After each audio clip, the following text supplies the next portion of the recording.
haqa qabna nuti haqa daban qabne dharaaf naman dhiibnu haqa keenya dhabne malee hammeenyaaf miti kan nuti iyyinuu waan ormaa barbaachaaf nama hin dirqinuu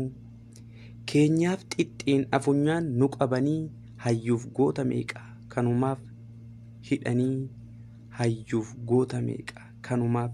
hidhatti darbanii hidhanis ajjeesanis itti jirra wal'aansoo gootaan gadhaabbatte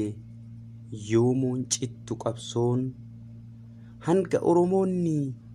mirgaaf biyya ufii harkaddeeffatutti dhaallee wal dhaalchifnaa falmaan dhiifnu nutti maarree kana beekaa